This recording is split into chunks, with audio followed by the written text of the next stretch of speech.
बच्चों आज हम गिब्स एनर्जी एंड स्पॉन्टेनिटी के बारे में पढ़ेंगे। We have seen that for a system it is a total entropy change delta S total which decides the spontaneity of the process. But most of the chemical reactions fall into the category of either closed system or open system. Therefore, for most of the chemical reaction there are changes in both enthalpy and entropy. It is clear from the discussion in the previous section that neither decrease in enthalpy nor increase in entropy alone can determine the direction of spontaneous change for these system. देखो बच्चों, आगे बढ़ने से पहले मैं थोड़ा आपको बता दूं कि ये गिब्स एनर्जी और स्पॉन्टेनिटी ये क्या होता है ना। तो गिब्स एनर्जी क्या है? गिब्स एनर्जी एक थर्मोडायनेमिक पोटेंशियल है, या फ्री एनर्जी भी बोलते हैं इसको, अवेलेबल एनर्जी भी बोलते हैं। Gibbs energy G is a thermodynamic potential that is an extensive property and that can be used to calculate the maximum amount of work a system can do. It is a state function. समझ में आया कि Gibbs energy क्या है? ये एक thermodynamic potential है जो कि यूज़ किस यूज़ में आता है? कैलकुलेट करने के कि ये सिस्टम कितना मैक्सिमम काम कर सकता है, वही गिब्स एनर्जी है। और इसको अवेलेबल एनर्जी भी बोलते हैं। तो जब किसी सिस्टम की एनर्जी जो है वो कम होगी, नेगेटिव हो जाएगी, तभी वो रिएक्शन जो है वो स्पॉन्टेनियस होती है ना। Delta G should be negative, मतलब जो प्रोडक्ट्स की एनर्जी है वो रिएक्टेंट से कम होनी चाहिए, है ना। तभी डेल्टा जी जो है वो नेगेटिव होगा, यानी कि एक्सोथर्मिक रिएक्शन जो होगी वो स्पॉन्टेनियस होगी। Delta G depends only on the difference of free energy of products and reactants. It is not dependent on the path or it is unaffected by the mechanism of reaction. ठीक है, तो इसका मतलब क्या है? ये एक स्टेट फंक्शन है ना, इंडिपेंडेंट ऑफ पाथ, है ना। और ये एक्सटेंसिव प्रॉपर्टीज़ क्या होती हैं? एक्सटेंसिव प्रॉपर्टीज़ होती हैं जो जिनका मैग्नीट्यूड जो हो वो डिपेंड करता है मास पे। कुछ और एक्सटेंसिव प्रॉपर्टीज़ हैं जैसे entropy, enthalpy, volume, internal energy, ये सब एक्सटेंसिव प्रॉपर्टीज़ हैं विच depend on the mass of the substance. अच्छा, दूसरा क्या है कि डेल्टा जी या गिब्स एनर्जी जो है हमें ये नहीं बताती कि किसी रिएक्शन का रेट क्या होगा। जैसे डायमंड जो है वो ग्रेफाइट में चेंज हो जाता है एक टाइम के बाद, ये स्पॉन्टेनियस रिएक्शन है। आप एग्री नहीं करोगे, आप बोलोगे कि डायमंड तो सदा के लिए है, लेकिन ऐसा नहीं है। बहुत सारे सालों के बाद डायमंड जो है धीरे धीरे धीरे धीरे ग्रेफाइट में चेंज हो जाता है। तो ये स्पॉन्टेनियस है, लेकिन ये इतना स्लो है कि ऑब्जर्वेबल नहीं है। तो डेल्टा जी ने ये तो बता दिया कि डायमंड ग्रेफाइट में चेंज होगा, लेकिन कब होगा वो उसकी रेट को नहीं बताता है ना। ये तो हुई हमारी गिब्स एनर्जी की बात। अब ये हमेशा गिब्स एनर्जी दो क्वांटिटीज़ के साथ आपको जोड़कर ही डिफाइन करनी होगी। जैसे गिब्स एनर्जी जो क्या है, that is enthalpy of a system minus entropy of the system, तब ये उसकी वैल्यू को बोलते हैं गिब्स एनर्जी, है ना। तो ये स्पॉन्टेनियस प्रोसेस के लिए जो इसकी डेल्टा जी की वैल्यू है ये हमेशा नेगेटिव होनी चाहिए। नेगेटिव होने के लिए या तो जो एच है इस इक्वेशन में वो नेगेटिव हो, या फिर एंट्रोपी में इतना ज़्यादा इंक्रीज हो जाए कि ये फिर डेल्टा जी ऑटोमेटिकली नेगेटिव हो जाए। मान लो एच पॉजिटिव भी है, मान लो कोई रिएक्शन एंडोथर्मिक भी है, लेकिन उसके बावजूद वो स्पॉन्टेनियस हो सकती है। कब? अगर उसकी एंट्रोपी बहुत ज़्यादा बढ़ रही है तो, है ना। और अच्छा, अब आप बोलोगे कि स्पॉन्टेनिटी क्या होती है? स्पॉन्टेनिटी क्या होती है बच्चों? ये प्रोसेस होते हैं जो अपने आप होते हैं नेचर में। इनको बाहर से एनर्जी देने की ज़रूरत नहीं होती है, इनको इनिशिएट करने की ज़रूरत नहीं होती, ये प्रोसेस अपने आप होते हैं। जैसे कि सारी डिस्प्लेसमेंट रिएक्शन जिसमें एक रिएक्टिव मेटल जो है दूसरी मेटल के कंपाउंड में से उसको डिस्प्लेस कर देती है। जैसे जिंक जो है कॉपर सल्फेट में से कॉपर को डिस्प्लेस कर रहा है, तो आपने कुछ किया उस रिएक्शन में, अपने आप हुई वो रिएक्शन, वो एक स्पॉन्टेनियस रिएक्शन है। ऐसी रिएक्शन जिसमें कि जो एक्सोथर्मिक रिएक्शंस जिसमें कि हीट भी इवॉल्व हो रही है और एंट्रोपी भी इंक्रीज हो रही है, वो सब स्पॉन्टेनियस हैं। सोडियम को आप वाटर में डालो, बहुत हीट जनरेट होती है और ये स्पॉन्टेनियस रिएक्शन करता है उसके साथ, क्योंकि एंथैल्पी निकल रही है ना, माइनस है ना एंथैल्पी। अमोनियम नाइट्रेट जो एक फर्टिलाइज़र है वो डिकम्पोज हो जाता है मिट्टी में जाके, अपने आप स्पॉन्टेनियस रिएक्शन होती है। आइस मेल्ट हो जाती है 0 डिग्री से ऊपर, क्योंकि वो स्पॉन्टेनियस रिएक्शन है, एंथैल्पी माइनस एंथैल्पी है ना। और एंट्रोपी भी बढ़ रही है क्योंकि सॉलिड से वो लिक्विड में चेंज हो रही है तो एंट्रोपी बढ़ रही है, मतलब रैंडमनेस बढ़ रही है। सॉलिड से लिक्विड में चेंज होना मतलब एंट्रोपी का बढ़ना, लिक्विड से गैस में चेंज होना मतलब और एंट्रोपी का बढ़ना।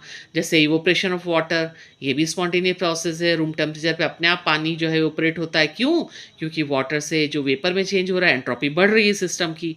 एंट्रोपी बढ़ेगी तो जी की वैल्यू जो है वो अपने आप कम हो जाएगी। जी की वैल्यू कम होना मतलब स्पॉन्टेनियस प्रोसेस। आप अगरबत्ती जलाते हो कमरे में और अपने आप वो उसका जो खुशबू है पूरे कमरे में फैल जाता है, डिफ्यूज़न हो गया, आपने तो कुछ नहीं किया, स्पॉन्टेनियस हुआ। क्यों हुआ स्पॉन्टेनियस? क्योंकि एंट्रोपी बढ़ गई। एंट्रोपी मतलब रैंडमनेस बढ़ गई। तो रैंडमनेस बढ़ेगी सराउंडिंग की, तो रिएक्शन जो होगी वो स्पॉन्टेनियस होगी। हीट, आपने चाय का कप रखा बाहर और वो थोड़ी देर में ठंडी हो गई। गर्म चाय ठंडी क्यों हो गई? क्योंकि जो हीट है वो फ्लो कर गई हॉट से कोल्ड सब्सटेंस की तरफ। तो ये क्या है? ये स्पॉन्टेनियस प्रोसेस है। क्यों? हीट निकल रही है। -H, delta G is negative. Vinegar की और बेकिंग सोडा की रिएक्शन कराओ तो क्या होगा? बबल्स आते हैं अपने आप, वॉल्केनो बनाते थे ना बचपन में। तो ये क्या है? स्पॉन्टेनियस रिएक्शन है। Rusting of iron spontaneous reaction है। Making curd from milk spontaneous reaction है। Acid based reactions spontaneous reaction है। तो इन ऑल दीज रिएक्शन क्या हो रहा है? ये प्रोसीड कर रही हैं spontaneously because work is performed by the system and it causes the decrease in the energy of the system। और एनर्जी का डिक्रीज होना ही क्या है? डेल्टा जी का नेगेटिव होना। For this purpose, we define a new thermodynamic function, the Gibbs energy or the Gibbs function G, as G is equal to H minus Ts. Gibbs function G is an extensive property and a state function। मैंने आपको पहले ही बताया extensive property और state function क्या होता है। The change in Gibbs energy for the system delta G system can be written as delta G system is equal to delta H system minus T delta S system, minus S system delta T. अब delta T तो क्या है? Constant temperature पे हो रहा है, तो इस वाली टर्म को हम नेग्लेक्ट कर सकते हैं। तो हमारा जो इक्वेशन बन के आया that is delta G system is equal to delta H system minus T delta S system. यही हमारी इक्वेशन है जो डिसाइड करती है कि जो प्रोसेस है वो स्पॉन्टेनियस होगा या नहीं होगा। अगर डेल्टा जी की वैल्यू नेगेटिव आ गई तो मतलब प्रोसेस स्पॉन्टेनियस होगा। और डेल्टा जी की वैल्यू नेगेटिव कब कब आएगी? जब डेल्टा एच मान लो नेगेटिव है, मतलब एंथैल्पी निकल रही है ना, तब रिएक्शन जो होगी स्पॉन्टेनियस होगी, क्योंकि आपके सिस्टम की एनर्जी कम हो रही है। आपने अगर आपको प्रोवाइड करना पड़े हीट बाहर से तो मतलब वो रिएक्शन स्पॉन्टेनियस नहीं है। उस केस में डेल्टा जी जो है वो पॉजिटिव है ना। अच्छा, इसके अलावा thus the Gibbs energy change is equal to enthalpy change minus temperature into entropy change. यही गिब्स एनर्जी की डेफिनेशन है and is refer to as a Gibbs equation, one of the most important equations in chemistry. याद कर लो इस बात को कि बहुत इंपॉर्टेंट रिएक्शन है केमिस्ट्री की। Here we have considered both terms together for spontaneity, energy in terms of delta H and entropy delta S, a measure of disorder, randomness। यही एंट्रोपी होती है as indicated earlier. Dimensionally if we analyse we find that delta G has units of energy because both delta H and delta T delta S are energy terms. Since T delta S is equal to kelvin, joule per kelvin is equal to joule आ जाती है इसकी, के delta S की, तो जी को भी energy की यूनिट्स में मेजर करते हैं।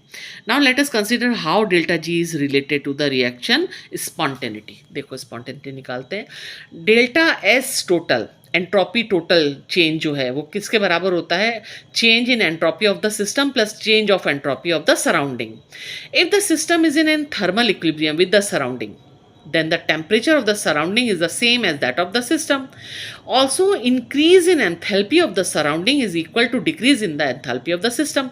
कोई रिएक्शन एक्सोथर्मिक हो रही है तो सराउंडिंग की जो एंथैल्पी वो बढ़ जाएगी और उसकी रैंडमनेस भी बढ़ जाएगी, और जो सिस्टम है उसकी जो है एंथैल्पी कम हो जाएगी, है ना, कम हो गई ना। Therefore entropy change of the surrounding क्या हुआ? Delta S surrounding will be equal to delta H surrounding, जितनी एंथैल्पी में चेंज आया सराउंडिंग की, upon T, and that will be equal to minus delta H system, क्योंकि उतनी enthalpy system की कम हो गई, वो बराबर ही है, अपॉन टी। जितनी सिस्टम की एनर्जी कम हुई उतनी ही एनर्जी बढ़ गई सराउंडिंग की। तो delta S total will be equal to, ऐसे लिख सकते हैं ना बच्चों, ये रिएक्शन में ये वाली रिएक्शन पुट कर दिया आपने, डेल्टा ये तो बराबर ही है तो हम ऐसा लिख सकते हैं। तो रीअरेंजिंग द अबाव इक्वेशन, इनको आपने टी से मल्टीप्लाई किया तो आपको ये इक्वेशन आ गई, T delta S total is equal to T delta S system minus T minus delta H system. फिर स्पॉन्टेनियस प्रोसेस के लिए आपको पता है कि जो एंट्रोपी है, एंट्रोपी में चेंज जो है वो पॉजिटिव होना चाहिए। अगर वो लिक्विड से गैस बन रहा है तो मतलब एंट्रोपी पॉजिटिव है, मतलब एंट्रोपी बढ़ने वाली है ना। गैस की रैंडमनेस बहुत ज़्यादा होती है लिक्विड से, तो एंट्रोपी जो चेंज है वो ज़्यादा होना चाहिए ज़ीरो से स्पॉन्टेनियस प्रोसेस के लिए। तो T delta S system minus delta H system should be greater than zero. तो इसको हम ऐसा लिख सकते हैं।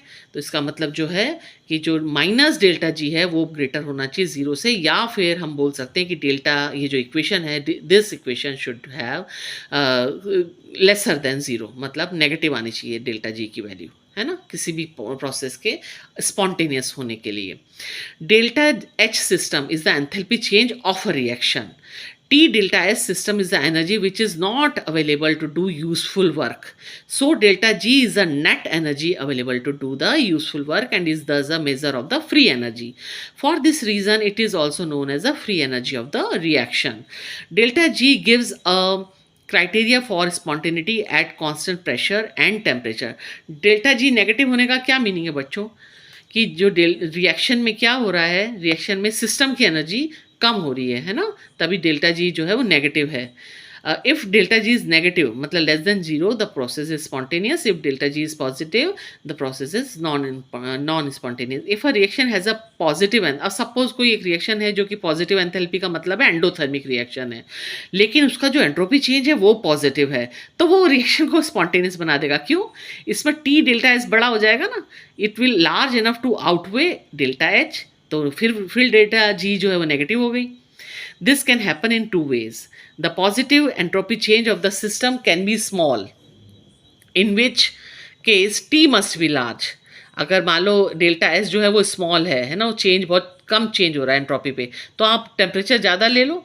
इस केस में टी अगर ज़्यादा है तो वो रिएक्शन जो स्पॉन्टेनियस हो जाएगी अपने आप, है ना। टी डेल्टा एस की जो आउटवे कर देगा डेल्टा एच को। अगर मान लो डेल्टा एच पॉजिटिव भी है, एंडोथर्मिक भी है रिएक्शन, लेकिन उसके बावजूद वो स्पॉन्टेनियस हो सकती है। The positive entropy change of the system can be large, in which case T may be small. The former is one of the reasons why reactions are often carried out at high temperature. Table 6.4 summarizes the effect of temperature on spontaneity of reaction. तो जब T temperature बढ़ा दो तो भी reaction जो है वो spontaneous होने लग जाती है, क्योंकि ये इस केस में क्या हुआ, ये टी डेल्टा एस की वैल्यू बढ़ गई। तो जब देख लो आप इस इक्वेशन पुट करके, जब इस दूसरी वाली टर्म की वैल्यू बढ़ जाएगी, लार्ज हो जाएगी, तो अगर मान लीजिए डेल्टा एच पॉजिटिव भी है, एंथैल्पी मान लो आपको देनी भी पड़ रही है, तो भी वो डेल्टा जी की वैल्यू नेगेटिव हो जाएगी, क्योंकि इसको आप, ये बड़ी है ना टर्म बाद वाली, तो नेगेटिव में आ जाएगा डेल्टा जी। तो आपको समझ में आया डेल्टा जी जो है नेगेटिव क्या है और क्यों है ना। जब एनर्जी रिलीज़ हो रही है जब सिस्टम में से, तो ही रिएक्शन जो है वो स्पॉन्टेनियस है, क्योंकि ऐसे केस में जो गिव्स एनर्जी में चेंज है that is negative and it is making the reaction spontaneous.